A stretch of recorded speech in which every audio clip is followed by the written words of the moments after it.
My name is Rachel Thornton. I'm 29 years old.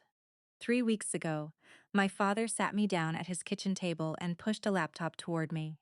On the screen was a spreadsheet, rows and columns. Every diaper, every meal, every school supply I ever used, item by item, neatly totaled, highlighted in red. $400,000. That's what my family says I owe them for the crime of being born. But this story isn't really about that spreadsheet. It's about a phone call I almost didn't get, a hospital room I wasn't allowed to enter, and a flip phone, old, scratched, barely holding a charge, that a dying man pressed into my hand with shaking fingers. That phone held three things my father never wanted me to find. Before I tell you everything, if this story feels familiar, you can like and subscribe if you want. Only if it truly connects with you. And if you want, drop your location and local time in the comments. I want to know where you're listening from tonight. Now let me take you back 4 months. Back to a Sunday in October, when my father called me and said two words that changed everything. Family meeting. I grew up in a split-level house on Ridgefield Drive, about 20 minutes outside Columbus, Ohio. A quiet, decent neighborhood. Trim lawns, polite neighbors. The kind of place where people wave to each other but don't really know each other. My mother died when I was 5. Ovarian cancer. I only remember her in fragments, the smell of her lotion, her humming in the kitchen, the way she gently tucked my hair behind my ear before bed. That's all I have of her. Just 3 memories I've held on to like glass. My father married Diane when I was 7. She brought order into the house. Clean counters, strict routines, and a green ledger she kept in the kitchen drawer. The kind you buy at an office supply store. She wrote in it every week. I didn't understand what it was until I was 12. I opened it one day looking for batteries, and saw my name at the top of every page. Under it were numbers. Groceries. Rachel's portion. School shoes. Rachel. Dentist copay. Rachel. Every dollar spent on me was tracked in blue ink. Kevin was born when I was 10. My half-brother, Diane's biological son. After that, everything changed. The numbers, the attention, even the way the house felt. He got new clothes. I got his hand-me-downs, even though he was younger and smaller. When he turned 8, he got the bigger bedroom. I stayed in the one with the window that didn't lock.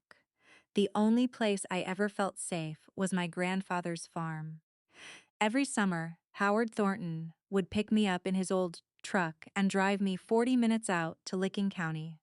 He'd hand me a sanding block and teach me how to build birdhouses, how to level wood, how to cook eggs that didn't stick to the pan. And he never once wrote down what I cost him. At the time, I didn't know Diane was keeping a running total, and I definitely didn't know she would one day ask me to pay every cent of it back. I left home at 18 with a scholarship to Ohio State and a part-time job scanning groceries at Kroger. Gerald stood in the doorway the day I packed my car. He didn't help. He just leaned on the frame and said, "Don't come back broke." I didn't come back at all, at least not to stay. I finished my second degree in accounting. 4 years straight, no breaks. 2 jobs running the whole time. I graduated with $100 in savings and a job offer from a small firm in Westerville. It wasn't fancy, a cubicle in the back, fluorescent lights that never felt like they turned off. A boss who microwaved fish every Tuesday like it was a tradition. But it was mine. I rented a small 1-bedroom off State Route 3. Paid my own rent, my own electricity, bought my own furniture, mostly secondhand, but it worked. I learned how to fix a leaking sink, file taxes, cook simple meals. I didn't owe anyone anything. Still, every Thanksgiving and Christmas, I went back to Ridgefield Drive, not for Gerald, not really for Diane either. I went for my grandfather. Howard Thornton would sit quietly at the end of the table, watching everything but saying very little. After dinner, when everyone drifted into the living room, I'd end up in the kitchen doing dishes. He'd come in, stand beside me for a moment, and then say the same thing every year. "You're doing good, kid." Just 3 words. But they stuck with me longer than anything else in that house. For a while, those visits were manageable, awkward, but predictable. Then Diane started slipping in comments. At first, they were small. You know, Rachel, your braces alone were nearly $6,000. Or, that apartment of yours looks nice. Must be good to finally spend money on yourself. Gerald would just sit there in his recliner, watching, nodding, never defending me, never stopping her. I told myself that was just how it would always be. A few uncomfortable comments, a few silent dinners, then I'd leave and go back to my own life. But then Gerald called one Tuesday night. His voice was flat. Family meeting, Sunday, be here. Something about the way he said it didn't feel like a request. I pulled into the driveway at noon. Kevin's truck was already there. Diane's SUV too. New, pearl white, clearly financed. The house looked the same on the outside, but inside felt different the moment I walked in. The kitchen table was completely cleared, no food, no coffee, no casual conversation, just Gerald at the head of the table. Diane beside him, a laptop open in front of them. Kevin sat across, scrolling on his phone like none of this involved him. He didn't even look up when I walked in. Sit down, Gerald said. I did. Diane turned the laptop toward me, and there it was again. Not the old green ledger from her drawer. This was something else. Clean, digital, precise, a spreadsheet. My entire life broken down into rows and columns. Diapers, $2,200. School supplies every year from 2002 to 2010, $4,800. Groceries, Rachel's portion. Calculated per meal, $72,000. Medical, dental, transportation, clothing, everything. Even things I never asked for, some I didn't even remember. At the bottom right corner, a bold total. 401,637. Gerald finally spoke again. We're not asking you to pay it all at once, he said. Just monthly payments, $2,500. That's fair. I stared at the number, and for a moment it felt like the room got smaller. Like the air itself had been taken out of it. What about Kevin? I asked. Diane didn't even blink. Kevin is our son, not also your father's child, not your brother, just our son. Like I was something else entirely, a guest who overstayed her welcome. A problem that grew too expensive to ignore, a line item they are finally trying to close out. I looked at Gerald. Does Grandpa know about this? Gerald leaned back in his chair, like he'd been waiting for that question. Your grandfather agrees it's reasonable. That sentence landed harder than the number on the screen. Howard. The man who never once asked me for $1. Who used to slip $20 bills into my hand, like it was nothing and say, don't tell your father. Now I was supposed to believe he agreed I owed them $400,000 for being raised? I didn't argue. I didn't shout. I just stood up, walked out, and drove home in complete silence. No radio. No music. Just the sound of my own thoughts getting louder the farther I got from that house. That night I called Howard. It rang 4 times, then it cut off. Not voicemail, not even a message, just dead silence. I tried again the next morning, same thing, and again the next day. After a week, I stopped counting. But the silence stayed. Gerald didn't wait for me to process any of it. He started making calls. Within days, my phone lit up with numbers I hadn't seen in months. Aunt Patricia, Uncle Dennis, cousins I barely spoke to growing up, all of them repeating the same, almost word for word. Your parents sacrificed everything for you, Rachel. Aunt Patricia was the most direct. Honey, $400,000 sounds like a lot, but you have to think about what they gave you. A roof, food, stability. That's priceless. I almost laughed. Stability? In a house where my mother's photos disappeared the week Diane moved in? Where I got punished for crying on my mom's birthday because it made Diane uncomfortable? But I didn't say any of it. I just said, I appreciate you calling, and ended the conversation. Diane went further. She posted on Facebook, no names, no direct accusations, just vague sentences that anyone in the family could decode instantly. Some children forget what it cost to raise them. Heartbreaking when your own flesh and blood turns their back. 37 likes, 12 comments. All of them the same. So sorry, Diane. You deserve better. Some kids are ungrateful. And slowly, I stopped sleeping. I'd wake up at 3 a.m., staring at the ceiling, doing math I didn't want to do. Not the spreadsheet math, but worse, the social math. What I'd lose if I kept saying no. Family dinners, holiday invitations, the last fragile threads of belonging I'd been holding on to since I was 7 years old. But none of that hurt as much as Howard. Gerald said he agreed with everything, and every time I called Howard's phone, it rang once, twice, then went dead. No voicemail, no callback, just emptiness. I told myself he was just avoiding drama, that he didn't want to get involved. I believed that.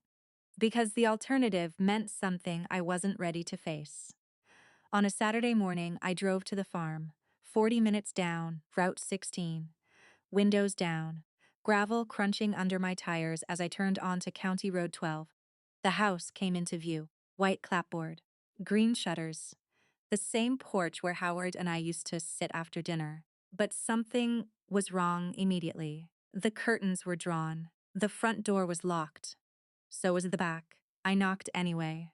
No answer. I walked around to the barn. The padlock was new. His truck was gone. The workshop was empty. I found Mrs. Adkins next door, 80 years old, always tending her garden like clockwork. She wiped her hands on her apron when she saw me. "Haven't seen Howard in a couple weeks, dear," she said. Gerald said he went to stay with a friend up near Mansfield. That didn't make sense. Howard didn't have friends in Mansfield. He barely left the county. My stomach tightened. I called Gerald from the driveway. "Where is Grandpa?"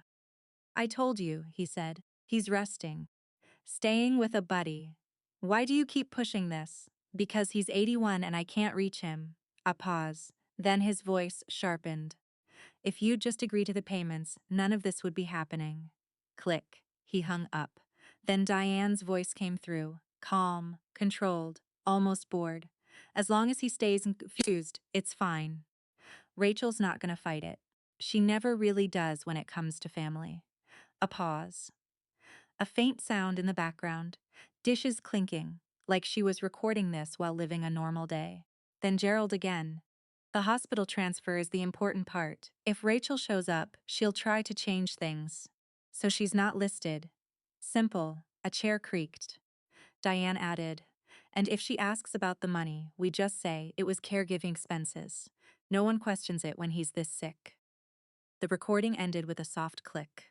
The hallway outside room 412 felt too narrow suddenly, like it had closed in around me. I didn't move for a long time.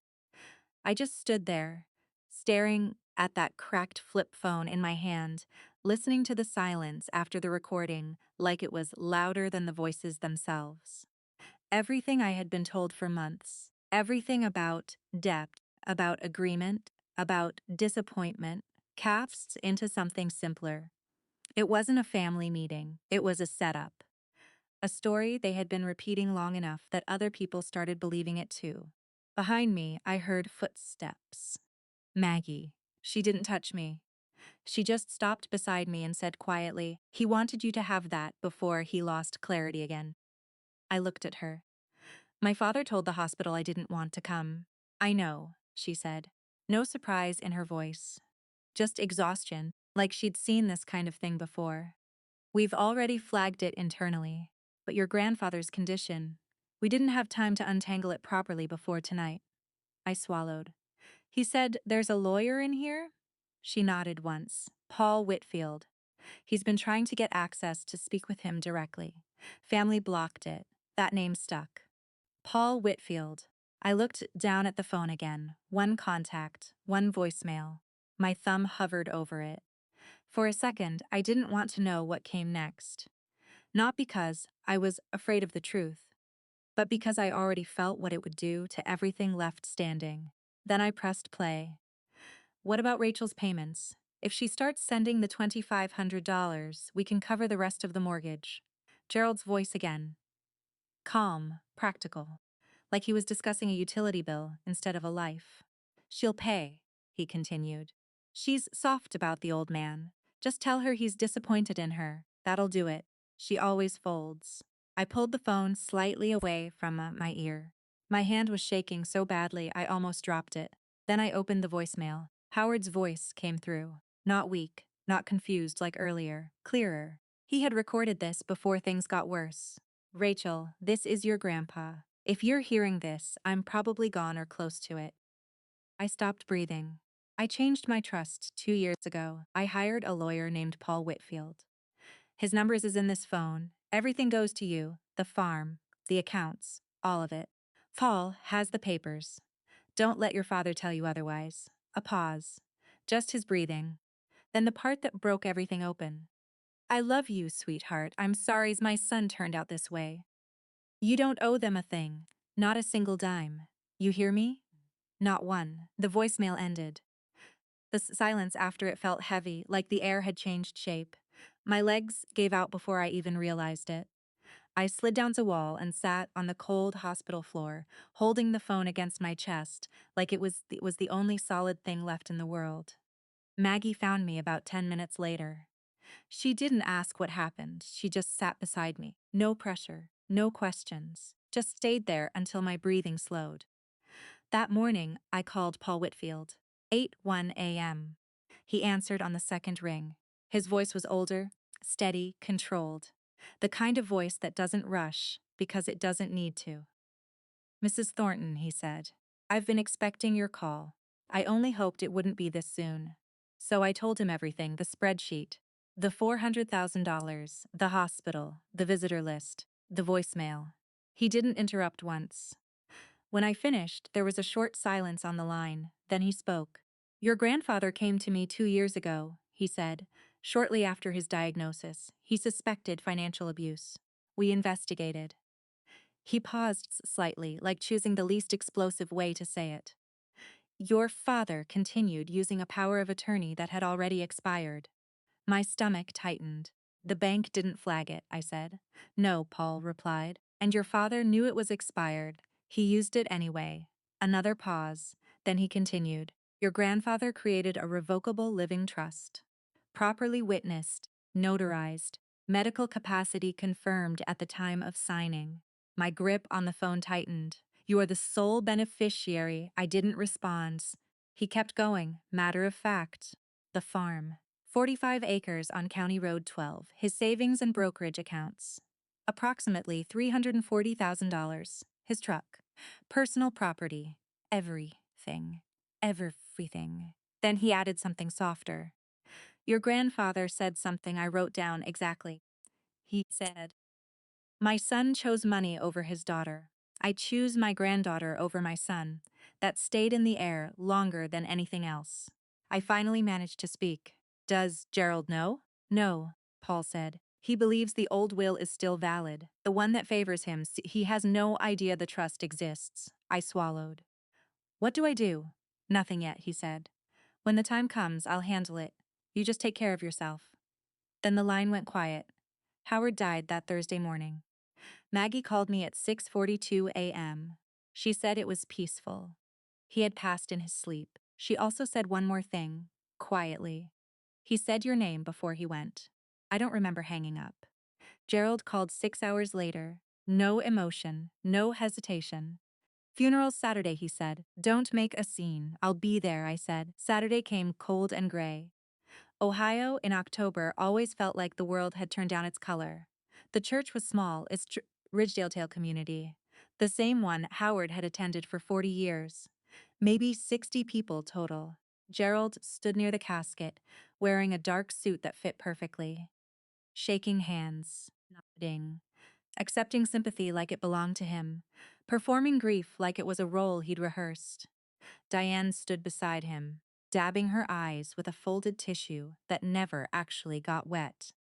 Dad wanted me to handle everything, Gerald said to each person who approached. He trusted me completely. I sat in the fourth row. No one sat next to me. Kevin was 2 rows ahead, scrolling on his phone. Aunt Patricia squeezed my shoulder as she passed, but didn't stop. I stayed where I was, eyes fixed on the casket. Oak. Simple, no shine, no excess. Howard would have approved. He built things out of oak, strong, practical, meant to last.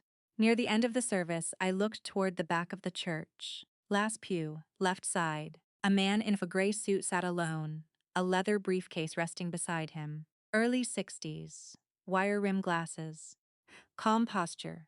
Watching everything without reacting to anything, Paul Whitfield. Our eyes met for exactly 1 second. He gave a small, almost invisible nod. Then I turned back to the front. 72 hours. That's what was left. The house on Ridgefield Drive filled up fast after the burial. By 1 p.m., every room was crowded, relatives shoulder to shoulder, casseroles on every available surface. Someone had brought a sheet cake that read, "In loving memory," in uneven blue frosting. I stood near the back door with a glass of water I never drank. Gerald waited until everyone had settled. Chairs filled. People leaned against walls. The room quieted down. Then he stood near the fireplace, cleared his throat, and did what he always did best. He made it about himself. "I have to be honest with everyone," he began. His voice cracked just enough to sound real. Just controlled enough to sound rehearsed. "This family is hurting. The business is struggling. Medical bills are piling up, and I hate to say this in front of everyone, but Rachel has refused to help." The room shifted. Every head turned toward me at once. 20 pairs of eyes, suddenly heavy. Diane stepped in smoothly, like she'd been waiting for her cue. "We raised her," she said softly. "We gave her everything. And when we just asked, for help, she turned her back on this family."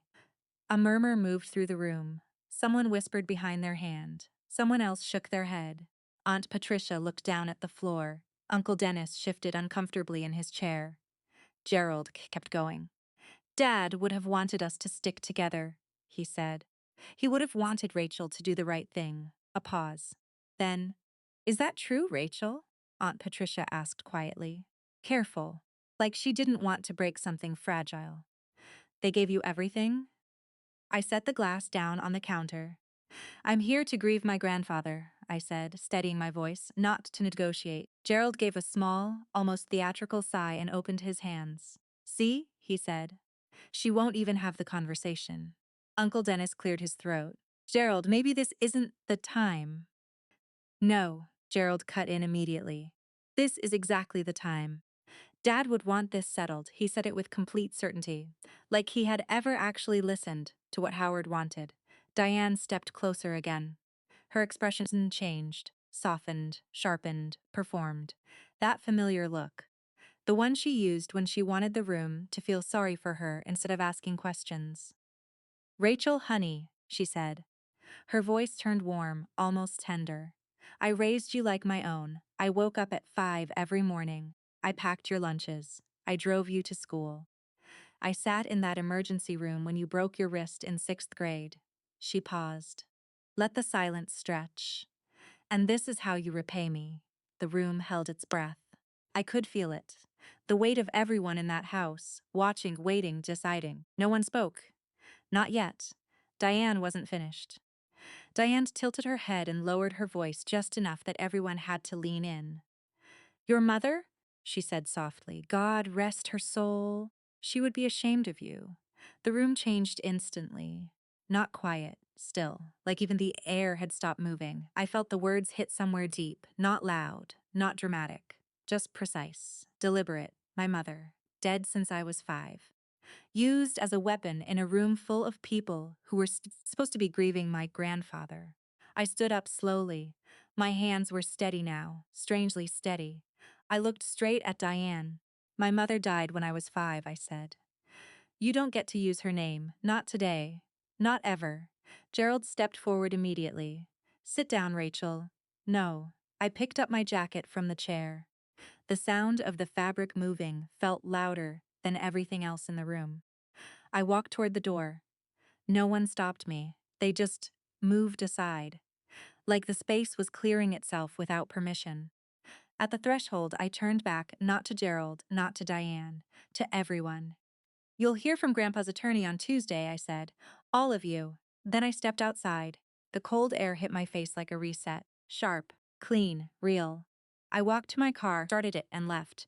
No shaking hands, no tears. For the first time, nothing broke. My phone lit up before I even reached the main road. Gerald again. 9 missed calls in under 2 hours. Then the text started. What attorney? Dad's will is with Harrison and Marks. Rachel, call me right now. Whatever Dad told you, it's not what you think. Don't do anything stupid. I turned the phone face down on the passenger seat and kept driving. At 7:20 p.m., Diane called Kevin. Kevin called me right after. His voice sounded careful, uncertain, like he'd been handed a message he didn't fully believe. Hey, Rach? Dad's really upset. I'm not surprised. It's about Grandpa's lawyer, something about a will. What's going on? Kevin, I said gently. I love you. But this isn't your fight. He's my dad too, I know, and I'm sorry for what's coming. But it's not mine to stop. He went quiet for a moment. Then, quietly, you're scaring me. Good night, Kevin. I ended the call. That night, I turned my phone off completely, left it on the kitchen counter like it didn't matter anymore. But I knew better. Somewhere across town, Gerald was sleeping. I found out later from Mrs. Adkins that she saw him arrive at the farm just before sunset. She watched from her window as he used his spare key, watched him go inside, and stay inside for hours. He wasn't grieving, he was searching. Drawers opened, papers pulled, cabinets emptied, the workshop torn apart piece by piece. He even checked the floorboards. But he didn't find anything, because Howard had never trusted what was visible. Every document, the trust, the amendments, the medical evaluation, the notarized signatures, was already secured with Paul Whitfield, locked away where panic and entitlement couldn't reach it. 2 years of planning, and Gerald never saw it coming. My grandfather built furniture for 50 years. He knew something Gerald never understood. The strongest joints are the ones you can't see. Tuesday was coming, and Gerald Thornton still didn't know the structure had already shifted beneath him. That night, my phone kept lighting up. 14 messages. Everyone from Gerald. And not a single one said what mattered. Not I'm sorry, not I was wrong. Only control, only fear, only money. If you've ever had family that only remembers your name when they want something from you, you already know how this feels. Tuesday, 10 now a.m. Paul Whitfield's office on East Broad Street was quiet, in the way places are quiet, right before something irreversible happens. Old brick building, second floor conference room, long oak table, no decoration, no warmth. Just a space built for decisions that can't be taken back. Gerald arrived early. Of course he did. I watched from across the street as he walked in wearing the same suit from the funeral. Like he hadn't left that moment behind. Like he thought repetition could change outcomes. Diane followed, close behind him, posture perfect, face composed. Kevin came a few minutes later, hands shoved into his pockets like he wasn't sure he was allowed to be there. Uncle Dennis arrived last and didn't look anyone in the eye for more than a second. At 10 sharp, Paul Whitfield stood. No theatrics, no build-up. Just facts. I was retained by Howard James Thornton 2 years ago to prepare and maintain a revocable living trust, he said. This trust supersedes any prior will. Gerald leaned forward immediately. That's not possible. We have his will, with Harrison and Marks. Paul didn't react. That will's was revoked when the trust was executed. Gerald turned sharply to his attorney. The younger man scanned his notes, hesitated, then gave a small, reluctant nod. If the trust is valid and later in date, he said quietly, it controls. The room shifted. Just slightly, but enough. Paul opened a folder. I will read the relevant portion. He didn't rush, he didn't dramatize it, he just read it. Howard's words, clear, formal, final, everything to Rachel, no conditions. No exceptions. Just intention, written down while he still had full clarity, and protected properly, legally, deliberately. When Paul finished, the silence wasn't empty. It was heavy. Gerald's chair scraped back. This is fraud, he said, voice rising. He was manipulated. Paul finally looked at him directly. Your father underwent a full cognitive evaluation at the time of execution. That documentation is part of the file. Diane shook her head. He wouldn't do this. Not to his own son. Paul closed the folder gently. According to everything he left behind, he said, he already did. No one spoke after that. Not immediately. Because there are moments where people realize they are no longer arguing about fairness. They're only confronting reality. And reality doesn't negotiate. I didn't look at Gerald. I didn't look at Diane. I just sat there, feeling something strange settle in my chest, not victory, not relief, something quiety, something honor. Fight finality. Paul slid one last document forward. The trust will be executed as written, he said, effective immediately. And for the first time in a very long time, no one in that room had anything left to say.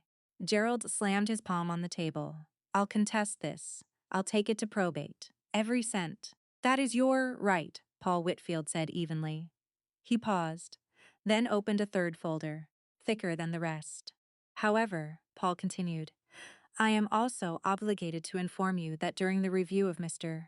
Howard Thornton's accounts, my office identified a series of transactions made under a power of attorney. He let that hang for half a second. The issue is not the transactions themselves, he said. It is the timing. His eyes shifted slightly toward Gerald. The power of attorney had already expired 14 months before the first withdrawal.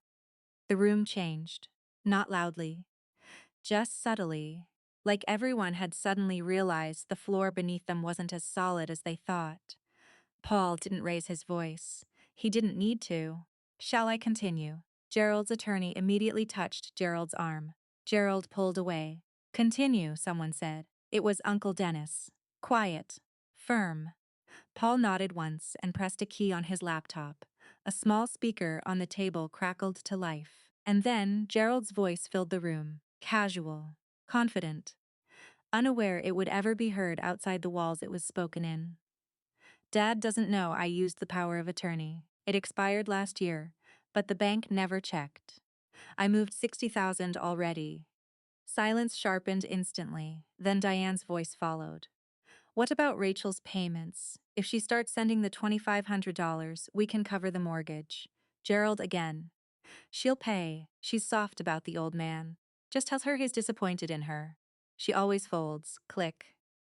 The recording ended. No one moved for a moment, not even breathing fully. Diane stared straight down at the table, hands folded too tightly in her lap. Kevin looked like he'd just realized the world he grew up in had been drawn on paper and was now being erased in front of him. Uncle Dennis slowly turned his head toward Gerald. You stole from Dad, he said. Gerald's voice snapped back instantly. That's not what. What context makes that okay? Dennis interrupted, calm but shaking at the edges. What context makes that legal? The room didn't wait for an answer, because there wasn't one coming. Paul closed the laptop. The documented and unauthorized withdrawals total approximately $87,000, he said. All records have been preserved. Then he looked at me. Thornton will decide whether to pursue further action. Every head turned. I could feel it. Pressure. Expectation. History trying to decide what I was supposed to become next. I didn't raise my voice. I didn't ask for this, I said quietly. My grandfather did, because he was left no other choice. No one spoke after that. Not immediately. In the days that followed, everything moved quickly, but quietly. Paul handled the transfer of the farm first. Clean. Legal. Final. The deed was rewritten in the trust's name, then into mine. 2 brass keys arrived in a plain envelope. Along with them, the workshop combination, written in Howard's handwriting on a faded post-it note. Second, the bank accounts. First Federal opened an internal review after Paul provided documentation showing the power of attorney had expired long before the withdrawals began. $87,000 was flagged, then frozen, then traced. Third, the rest was my decision.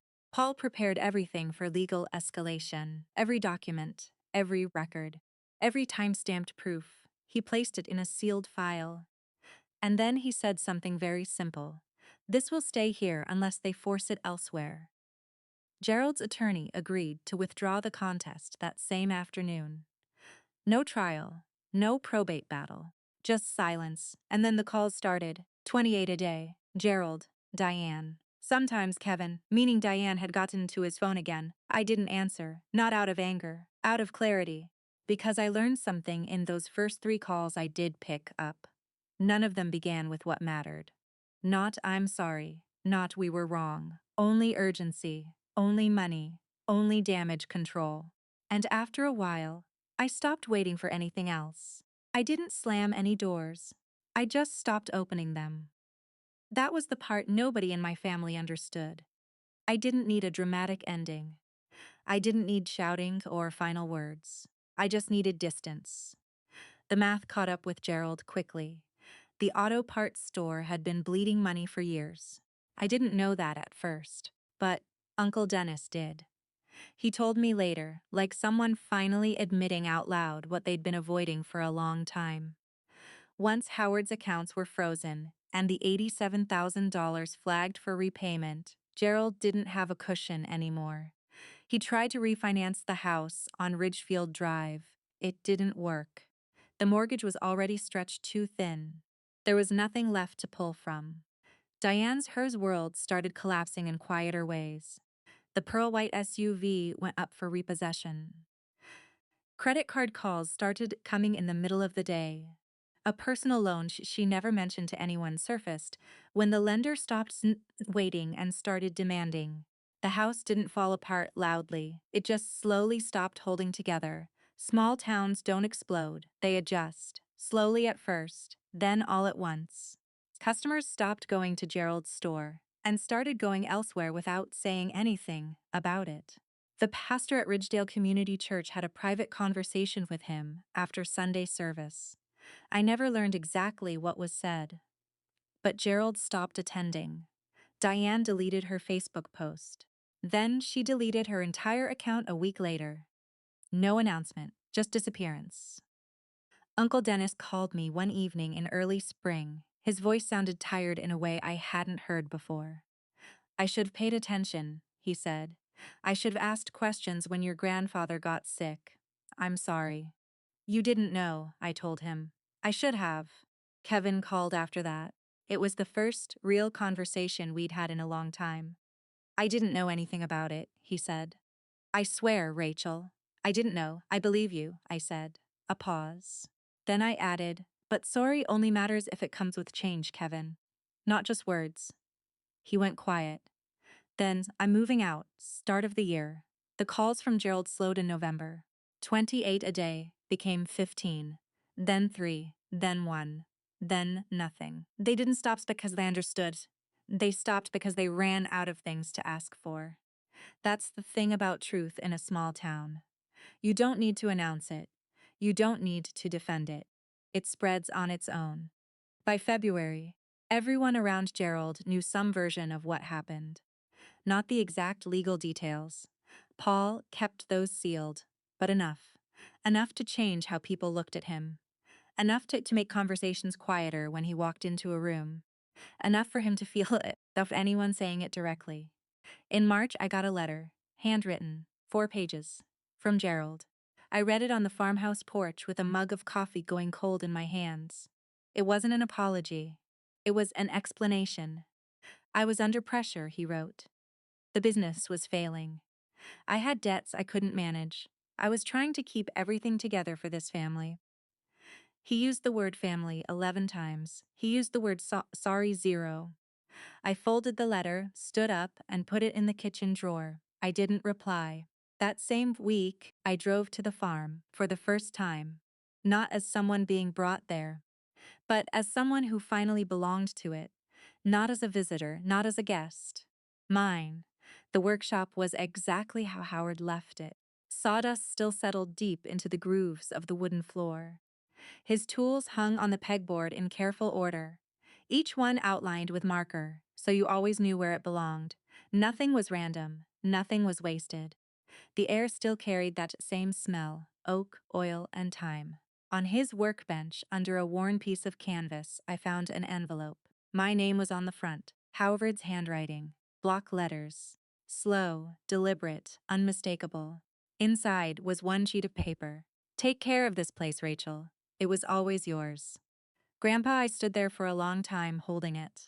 Not because I didn't understand it, because I did. Later, I put it on the wall above the workbench, right beside his old level. 3 months passed. Life didn't explode into something new. It just settled. I kept my job at the firm. Same cubicle. Same fluorescent lights, same boss heating fish in the microwave every Tuesday like it was part of the building's structure. I didn't quit. I didn't need to. The farm didn't demand that kind of drama. It just required consistency. I leased part of the land, 30 acres, to a nearby soybean operation. Enough income to cover taxes, repairs, and a little extra left over. Nothing extravagant, just stable. Weekends became different, fixing things, not rushing. Learning the house the way it actually was, not the way I remembered it. A loose porch railing got replaced.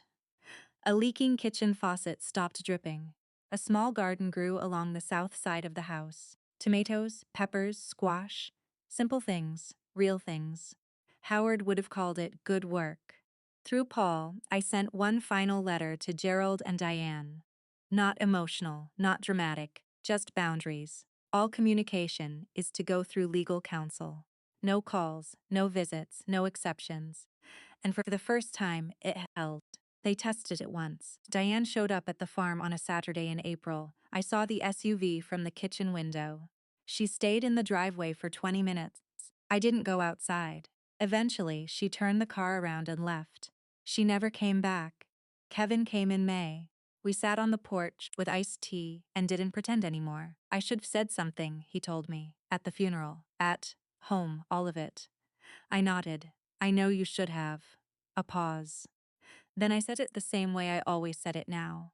But sorry only matters if it comes with change, Kevin. He looked down at his glass. I moved out, he said. Reynoldsburg. Started over? Good, I said. I meant it. On Sundays I visited Howard's grave. Always coffee, black, always the same. I'd set it down beside the stone, sit in the grass, and talk about the farm, the weather, the garden. Ordinary things that suddenly felt like enough. The silence there wasn't empty. It was steady. For the first time in my life, silence didn't feel like something I had to survive. It felt like something I could finally live inside. And I'm not telling you this story so you'll hate anyone. I'm telling you because maybe you already know what it feels like to carry numbers instead of memories. Maybe you've done that math too. And maybe, just maybe, you're closer to setting it down than you think. Maybe it was never really an Excel file. Maybe it was just a voice. A parent, a partner, a sibling, someone repeating the same idea in different words until it starts to sound like truth. Everything you owe, everything they sacrificed, everything you cost just by existing. And maybe you carried it for so long you stopped questioning whether it was ever yours in the first place. I carried mine for 29 years. I let Gerald and Diane convince me that being raised was a debt I had to repay. That food came with interest. That shelter came with conditions. That love had a balance sheet. But it didn't. Raising a child isn't a transaction. It's a responsibility you choose, not a loan you collect on later. And real love doesn't invoice you. My grandfather understood that in a way no one else ever did. He showed it in small, ordinary ways. Birdhouses nailed together on summer afternoons. Eggs scrambled too early in the morning. Quiet evenings on the porch, where nothing needed to be said for everything to feel understood. When I was 14, I once told him I felt like a burden. He stopped what he was doing, put the sanding block down, looked at me like the question itself deserved care. You don't owe people for love, he said. Real love doesn't send invoices. I didn't understand it fully then. I do now. I don't know what happens next with Gerald. Maybe one day the first word he says will be sorry instead of we need to talk about the farm. Maybe not. But if that day ever comes, I won't meet it with anger. Just clarity. Because I didn't cut my father off. I stopped bleeding for him. It's Saturday evening as I'm writing this.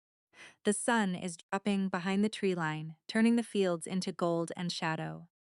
Everything feels still in the way only wide open land can feel still. The flip phone sits on the table beside me, still charged. Not because I need proof anymore. Paul has all of that. I keep it because of one thing: Howard's voice. That voicemail recorded 2 years ago. Steady, certain, unchanged by everything that came after it. Last week, while cleaning the workshop, I found something I didn't expect. A wooden box in a bottom drawer. Maple, smooth, old. My initials carved into the lid. RMT. Inside were photographs. Not just a few dozens. Me as a baby. Me learning to walk. Me before I even understood what family would become. Pictures I never saw again after Diane decided the past didn't match her version of the present. Howard kept them. All of them. Carefully. Quietly. Without ever making it into a speech or an argument. The kind of love that doesn't announce itself. The calls stopped a long time ago. 28 a day became 0. But there's still one voice I listen to every night before I turn the lights off. You don't owe them a thing, sweetheart. And I believe him. If you're carrying something that was never meant to be yours, you don't have to keep holding it just because you've held it for a long time. You can put it down. Right now. That's the part nobody tells you. You don't have to earn peace. You can simply choose it.